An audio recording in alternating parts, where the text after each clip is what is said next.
Neste vídeo eu vou explicar para você o impacto da atual desglobalização nos seus investimentos e justamente o que pode impactar você ter várias situações como essas, por exemplo, na sua carteira, né? Se você for proibido pelo governo brasileiro de investir no exterior, ou se um determinado país como os Estados Unidos, por exemplo, de maneira hipotética, proibir investidores estrangeiros, como por exemplo, se deixarem de existir ETFs de acumulação irlandeses, o que pode acontecer se algum ETF, né, interromper as suas atividades, como recentemente já aconteceu nos ETFs da Rússia, o que aconteceria se o Brasil ou os Estados Unidos, por exemplo, virassem ditaduras, né? Então, tudo isso vai ser analisado nesse vídeo, além de um conteúdo, obviamente, sobre a situação macroeconômica global de desglobalização. Se você gosta desse conteúdo, meu nome é Otávio Paranhos, sou analista de valores imobiliários e neste canal eu trago para você como investir em uma carteira de aposentadoria global, investindo no Brasil e no exterior, especialmente em renda variável. Mas antes, já me segue no Instagram, é otavio.paranhos. Todos os dias eu respondo várias perguntas por lá e também aqui pelo YouTube. Mas antes eu aviso para você, agora dia 27 de junho nós temos um evento marcado que se chama Jornada do Investidor Global, em que eu vou mostrar para você o passo a passo para você conseguir estruturar a sua carteira de aposentadoria global. E estando comigo ao vivo, neste mesmo dia abriremos vagas do curso Investimentos Globais, que é o curso mais completo focado em investimentos passivos que não demandam que você perca o seu tempo analisando balanços de empresas, diversificando globalmente renda fixa e variável conforme o seu perfil. Então não perde a oportunidade, é gratuito, basta você se cadastrar aqui embaixo, além de também aqui embaixo poder obter vários documentos gratuitos para você entender melhor como que você vai investir no exterior do zero. Então vamos direto para o nosso conteúdo. Primeiro tópico, né? Será que nós estamos no fim da globalização? Na realidade, quando que começou essa própria globalização? Na prática, desde o final do século XIX, ou seja, 1870, 80 e 90, os países começaram a fazer mais comércio, mas de fato, né, a grande mudança da globalização como a gente compreende ela hoje foi principalmente após ali o final da Segunda Guerra Mundial, porque durante a Segunda Guerra Mundial, obviamente, os países estavam realmente bem isolados, em uma situação de conflito praticamente total, e era necessário, né, que os países voltassem a ter menos chance de entrar em conflito. Por isso que após o final da Segunda Guerra houve um incentivo americano e também um incentivo dos outros países para que passasse a existir maior comércio, porque o comércio ele é um mitigador, ele reduz muito a probabilidade de conflito, porque ele aumenta, né, os prejuízos que os países terão caso de fato eles entrem em conflito, já que eles estão em transações comerciais que podem obviamente os prejudicar. Então, o fato de buscar essa segurança, né, após a Segunda Guerra Mundial aumentou muito, né, o comércio entre os países. Também, né, houve uma reconstrução da Europa e do Japão com o Plano Marshall, que foi um plano americano de empréstimo também e de operações americanas nesses vários países, né, no Japão, na Ásia também e também na Europa de maneira muito forte, né, e também os Estados Unidos passou a atuar, né, dando a segurança global para as linhas de comércio, né, as linhas de navegação, de transporte, fazendo toda a segurança marítima. Então, basicamente, né, essa nova hegemonia americana conseguia garantir esse comércio de maneira ampla no mundo, né? O que aconteceu em termos de mudanças nessa era do pós-guerra, né? A gente teve uma ascensão da hiperglobalização, então praticamente todos os países ficaram muito conectados em termos de comércio, ou seja, a maior parte dos países praticamente hoje não conseguem viver sem fazer comércio internacional. São raríssimos os países realmente muito isolados. A gente pode dizer alguns como a Coreia do Norte, talvez o Irã parcialmente, mas ainda assim eles têm comércio com a China, né, com a Rússia. São pouquíssimos os países que são realmente muito isolados. A maior parte deles, incluindo o Brasil, não conseguiria sobreviver, tanto por necessidades de alimentação como por necessidades de energia, de petróleo, não conseguiria sobreviver sem comércio, né? Só que o que aconteceu, né? Ao longo do tempo, obviamente, depois da guerra, os Estados Unidos não tinham sido invadidos, eles passaram a representar um percentual muito grande da economia global, mas ao longo do tempo, ao longo das décadas, principalmente ali a partir dos anos 70, que países como Brasil, Índia e China começaram a representar um percentual maior do PIB global, principalmente a partir dos anos 80, né? Com a entrada desses novos players, desses novos países, os Estados Unidos ele perdeu relevância, né? Então ele já estava encontrando uma dificuldade maior de fato estabelecer ali a sua hegemonia financeira, a sua hegemonia econômica, né? Agora, quais são os atuais problemas com essa questão de globalização, de hiperglobalização, né? Houve uma desindustrialização americana e também, obviamente, conflitos internos. O que eu quero dizer com isso? As indústrias passaram justamente a países em que é muito mais barato produzir, tanto por mão de obra, né, como por outras questões burocráticas ou tributárias, principalmente na Ásia, no Sudeste Asiático e na China. Então, os países tradicionais, como a Europa, como como os Estados Unidos perderam alguma parte da sua indústria para esses países asiáticos e, consequentemente, isso gerou com alguns conflitos internos, principalmente nos Estados Unidos, né, em que a gente teve uma mudança, né, na política americana em relação ao livre comércio. Os Estados Unidos sempre foram vistos como um país predominante, né, do livre-arbítrio, do capitalismo, né, em que se tinha uma predisposição ao livre comércio, quando na realidade alguns tipos de setores podem se prejudicar, especialmente os setores mais voltados à indústria, porque obviamente eles vão ter uma concorrência muito mais severa de outros países. Consequentemente, eles começam a criar incentivos contra o livre comércio, né? Também houve uma necessidade de revisão da estratégia de segurança global pelo descompasso entre importação e exportação. Como assim, Otávio? Alguns países são grandes importadores de alguns produtos e exportadores de outros. Por exemplo, a China. A China hoje é um grande importador de petróleo. Então, é uma questão de segurança nacional da China que ela consiga manter ali as suas importações de petróleo. Então, ela fazer comércio de petróleo, comprar petróleo é um problema para ela, porque se outros países eventualmente bloquearem esse tipo de comércio, como agora nós temos a questão do conflito de Taiwan, os Estados Unidos eventualmente poderia fazer um bloqueio marítimo contra o comércio de petróleo com a China, e isso aí seria um problema muito grande. Da mesma forma, né, a China ela exporta, né, produtos para outros países que dependem em grande medida dos produtos chineses, né? Alguns produtos eletrônicos, né, podem ser obviamente muito importantes para vários países. O Brasil, por exemplo, praticamente não tem uma indústria muito significativa de eletrônicos, praticamente tudo vem da China, sendo que no Brasil praticamente se montam muitas peças, mas não necessariamente se produz a tecnologia, chips, esse tipo de material é feito em outros países e obviamente também é uma questão de segurança nacional interna do Brasil, e o mesmo se aplica aos vários outros países. Por exemplo, agora no caso da Alemanha, né, que é um país tipicamente industrial, que importa muita energia, fabrica, né, tem um parque industrial enorme e exporta a energia para a Alemanha, algo crucial que justamente agora ficou muito em evidência com a questão da guerra na Ucrânia, com ali a cessação e a redução drástica de exportação russa para a Alemanha, né? Outro problema também é o risco de dependência excessiva de países como a China, que exportam deflação para o mundo por uma industrialização barata, né? Na prática, países que são muito eficientes no que fazem, eles tornam aquele produto que eles fazem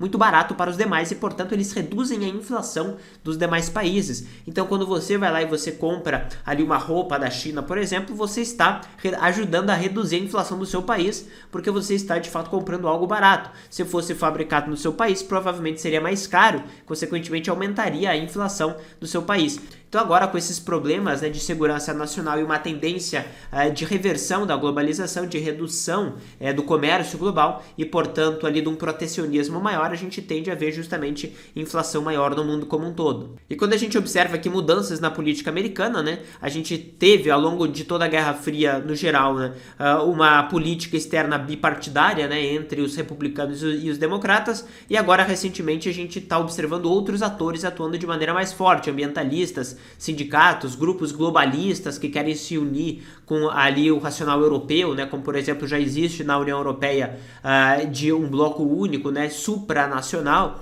Isso aí não existia muito nos Estados Unidos e está ganhando bastante força, né? E também a gente observa, quando a gente compara ali o Biden e o Trump, né, que são ali praticamente a grande dicotomia política americana hoje, que embora o Trump tenha ali um discurso muito mais forte, muito mais protecionista, muito mais pró-americano, etc., o Biden, na prática, tem feito até mais tarifas, tem feito até maior protecionismo do que aquilo que o Trump fez no seu mandato, tá? Então, na prática, a gente tem uma política americana que, como um todo, está, sim, se movendo para um protecionismo maior, tá? Outro ponto que é importante mencionar é a questão da demografia e do consumo, né? A gente tem uma redução dos nascimentos no mundo como um todo, temos um envelhecimento geral da população, especialmente a China, né? Que teve uma política de filho único, que as famílias só podiam ter um filho dos anos 70 até 2015, e, obviamente, isso aí faz com que a população se reduza drasticamente, que é o que vai acontecer na China, né? E também nós observamos em vários países, não só na China, um esgotamento do modelo tradicional de crescimento econômico. No caso, na China, tinha um modelo de crescimento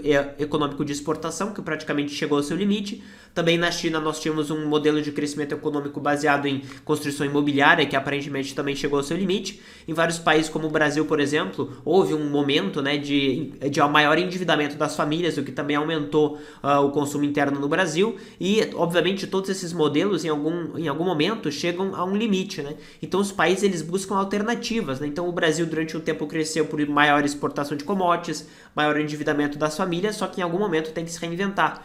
No Brasil, aparentemente, a gente ainda não encontrou uma solução para isso. Na China, a solução seria um maior consumo interno das famílias, que lá eles poupam muito, né? Por isso que eles têm um custo de capital barato e conseguem crescer mais. Mas também os países eles estão tendo dificuldade de encontrar outras soluções.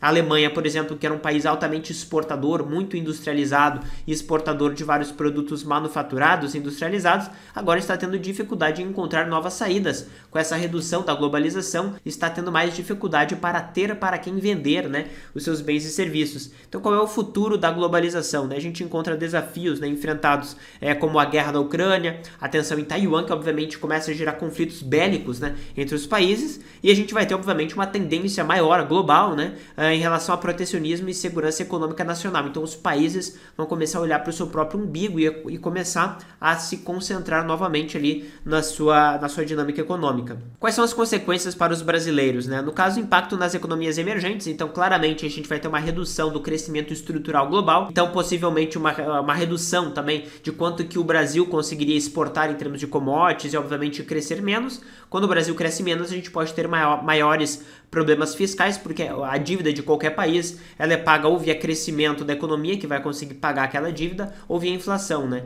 Então a gente tem um problema grave no Brasil nesse sentido. Também mudanças no cenário econômico global, né? A gente vai observar uma maior inflação no mundo como um todo, porque os países vão começar a fazer de tudo dentro de si, né? Ou seja, ter mais indústrias internas, o que é mais ineficiente. Teoricamente seria mais eficiente cada país fazer o que faz de melhor, que seria a eficiência relativa, né? Então, o Brasil é bom em fazer soja, então ele vai plantar soja para todo mundo. Ali a Alemanha é boa em fazer carros, então ela vai fazer ali as suas melhores indústrias de carro e exportar para o mundo inteiro. Isso tende, né, a ficar mais limitado, né?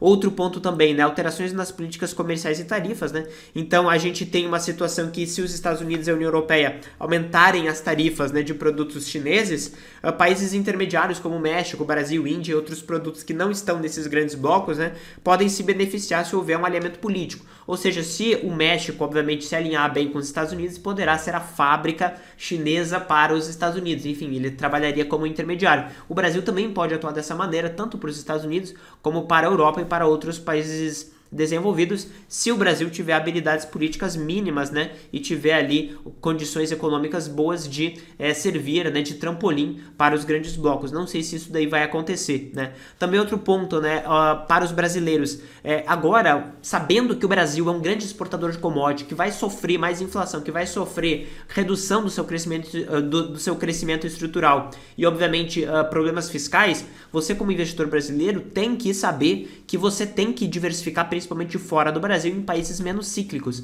O Brasil é extremamente cíclico, é uma grande fazenda, é uma grande mina, né, a céu aberto. Então a gente vai ter dificuldade você terá dificuldade se você não diversificar os seus investimentos em países e setores bem menos cíclicos do que um país basicamente exportador de commodity. E não adianta, né? Muitas pessoas falam, não, mas eu invisto em bancos. Bom, bancos também são muito cíclicos, dependem ali de endividamento das famílias, de crescimento, de expansão da economia para conseguirem de fato lucrar mais, tá? Então não é porque você supostamente investe ali em bancos, né, ou em setores mais tradicionais que você está muito seguro em relação a isso, até porque o próprio real é uma moeda cíclica e a sua rentabilidade em reais também vai sofrer bastante, certo? E obviamente mudanças demográficas e tecnológicas, né? A gente sabe que tudo que se refere a empresas que vão tornar mais eficiente uma produção interna que estava em algum outro país, como algum país asiático, e voltou para os Estados Unidos, voltou para a Europa, esse tipo de produção tende a ser mais eficiente se houver uma aplicação tecnológica maior. Então também empresas de tecnologia tendem a se beneficiar. Obviamente isso daí já está no preço, então muitas vezes não adianta comprar mais ações de empresas de tecnologia. Estou apenas mencionando como que a economia, na minha pequena projeção aqui, pode eventualmente funcionar, certo? Mas agora, o que vai acontecer com os seus investimentos globais, você brasileiro que investe no exterior, se for, por exemplo, proibido pelo governo de investir no exterior? Primeiro que isso é extremamente improvável, tá? Por quê? Porque isso daí pressupõe controle de capitais, pressupõe que o governo federal brasileiro vai proibir ou dificultar muito que você mande dinheiro para fora. Isso vai acontecer se tiver um descontrole cambial, né? Se basicamente o dólar começar a subir e o Banco Central brasileiro não tiver reservas suficientes, ou seja, dólares suficientes para oferecer no mercado para que o dólar não suba tanto e não gere tanta inflação, porque também um dos objetivos do Banco Central é controlar a inflação e ele vai buscar atingir esse objetivo, mesmo que seja controlando capital, tá? Então, obviamente, você vai perceber que as reservas brasileiras estariam caindo. Hoje elas estão em aproximadamente 370 bilhões de dólares, o que é um capital bem significativo em padrões globais, tá?